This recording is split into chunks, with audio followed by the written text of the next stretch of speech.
இதுவரையில் இந்த திருப்பாவையின் 30 பாசுரங்களுக்கும் நான் கொடுத்த சிறிய இன்ட்ரோடக்ஷன் உங்களுக்கு உபயோகரமாக இந்த திருப்பாவையை பாராயணம் செய்வதற்கு உதவியாக இருக்கும் என்று நம்புகிறேன். அனைவரும் இந்த திருப்பாவையை தினமும் பாராயணம் செய்யுங்கள், பயன்பெறுங்கள்.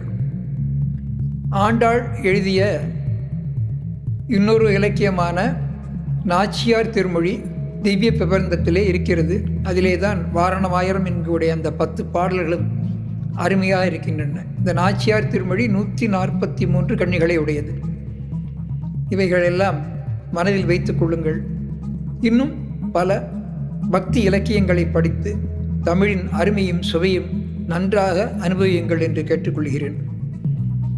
திருவாடிப்பூரத்து ஜகத்துதித்தாள் வாழியே, திருப்பாவை 30 செப்பினாள் வாழியே, பெரியாழ்வார் பெற்றெடுத்த பெண் பிள்ளை வாழியே, பெரும்பூதூர் மாமுனிக்கு பின்னானாள் வாழியே, 143 உரைத்தாள் வாழியே, உயர் அரங்கற்கே கண்ணி உகந்தளித்தாள் வாழியே, மறுவாரும் திருமல்லி வளநாடி வாழியே, வன் புதுவை நகர்கோதை மலர்பதங்கள் வாழியே.